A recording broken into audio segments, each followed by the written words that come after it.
राजस्थान में बीजेपी के प्रदेश अध्यक्ष सतीश पूनिया जी, जो हर विपरीत परिस्थिति में माहौल कैसा ही वो मुस्कुराते रहते हैं और धैर्य रखते हैं। डॉक्टर राजेश जी, आशुतोष जी, मैं आप सब से मुखातिब हूँ तो पूरा हिंदुस्तान मेरे सामने है। 22 सूबों के लोग यहाँ मौजूद हैं और मुझे खुशी है कि नॉर्थ ईस्ट से भी लोग आए हैं। मैं उनको कहना चाहता हूँ, अमार घोरोलाई अपनात स्वागत। राजस्थान का एक खास रिश्ता नॉर्थ ईस्ट से रहा है। हमने उनसे अल्फाज लिए हैं और हमने भी उनको कुछ दिया है। पर हमारी दिक्कत ये है आज के भारत पे कि हम जानते नहीं हैं, हम खुद को नहीं जानते, इसलिए अपने मुल्क को नहीं जानते। आप में से राजस्थान के कितने लोग हैं? आप ज्योति प्रसाद अग्रवाल का नाम जानते हैं? आसाम के वो रविंद्रनाथ टैगोर हैं। उनके जन्मदिन पर शिल्पी दिवस मनाया जाता है। उनकी हैसियत आसाम की संस्कृति, समाज और काव्य में वही है जो रविंद्रनाथ टैगोर की है।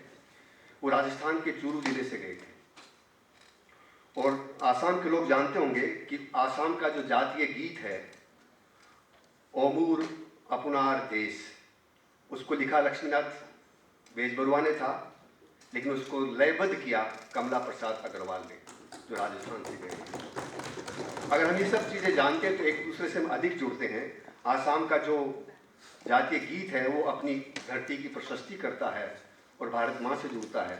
ऐसे ही जैसे राजस्थान का गीत है कि आ धरती गोरे धोलानी, ऐसे ही कर्नाटक का जो जातीय गीत है भारत जननी तनुजात कर्नाटक माते, और उसमें इतना दूर कर्नाटक होते हुए भी उसमें नानक, रामानुज, कबीर का शुमारा है। और कहते हैं उसमें कि कर्नाटक की धरती एक बगीचा है जिसमें मुख्तलिफ किस्म के फूल खिले, उसमें हिंदू, मुस्लिम, सिख, ईसाई, पारसी, जैन सब हो।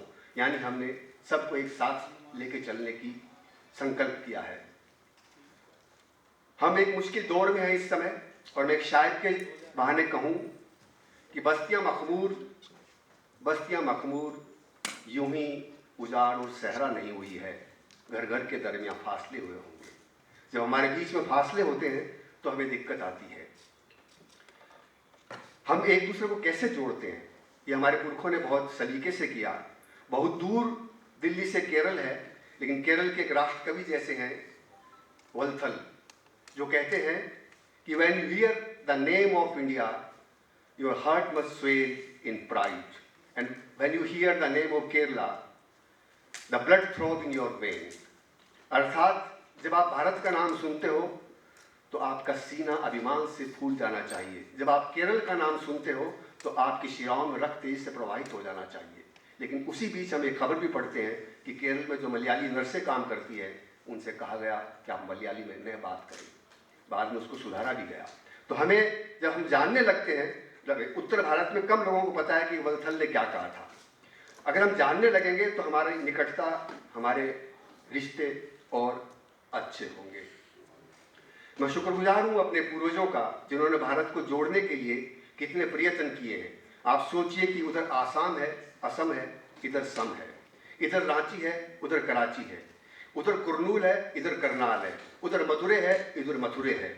कितना हमने एक दूसरे को जोड़ा है। पंजाब में मोगा है, कर्नाटक में शिव मोगा है, इधर काशी है, उधर शिव काशी है, इधर जयपुर है, उड़ीसा में जयपुर है, आंध्र में काकीनाडा है, यहाँ रातानाडा है, उधर धारवाड़ है, यहाँ मारवाड़ है। हमने कोई रिश्ता इस तरह से बुना है कि भारत को कोई जुदा करके देख नहीं सकता।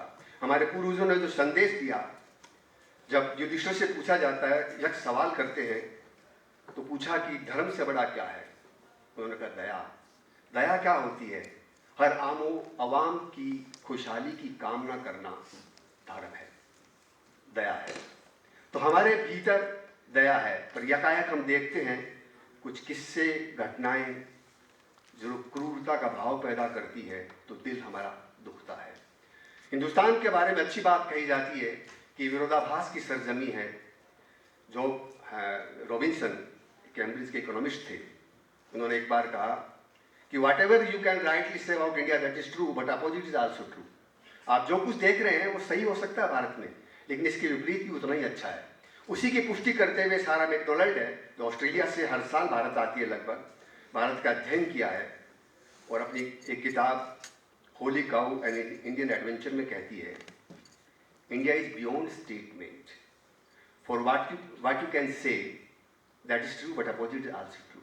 It's rich but poor, it's ugly but beautiful, it's crude but kind, it's materialistic but spiritual. You can find all kind of extremes. मायने कि भारत है, उसमें भिन्न भिन्न तरह के अतिवाद हैं, गरीब भी है, अमीर भी है, दयालु भी है, क्रोधित भी करता है, भौतिकतावादी भी है, अध्यात्म भी है। यहाँ सभी तरह की चीज़ें आपको मिलती है। हिंदुस्तान में मैं ऐसे उदाहरण भी देखता हूँ कि दिल्ली में प्रतिमा देवी है, जो पिछले कई दशक से कच्ची बस्ती में रहती है और 300 कुत्तों की परवरिश करती है, गली के आवारा कुत्तों को, वो उसको माँ की तरह देखती है। आप सोचिए, एक हिंदुस्तान में एक माँ की करुणा लावारिस कुत्तों के लिए, तमाम मुश्किलों के बीच में वो कच्ची बस्ती में रहती है, कुछ बीन के, कुछ चाय की दुकान चला के उन कुत्तों को आहार पोषित करती है। अगर प्रतिमा न हो तो वो लोग खाना नहीं खाते हैं, कुत्ते हैं।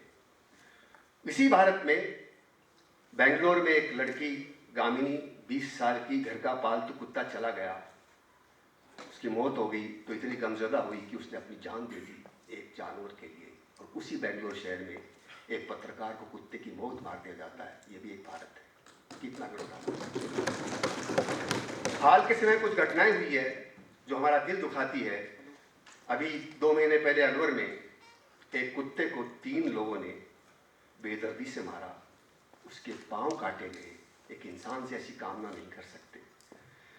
मुंबई में अभी 2 महीने पहले ही एक 45 साल के कुत्ते को उसके पैरों को काट डाला गया। उज्जैन में अभी 5 कुत्तों को एसिड छिड़क के मार डाला गया। एक भारत ये भी है। ऐसा भारत तो तब भी नहीं था जब 1973 में धर्मेंद्र ने फिल्म में कहा, कुत्ते में तेरा खून पी जाऊंगा। ऐसा भारत तो तब भी नहीं था।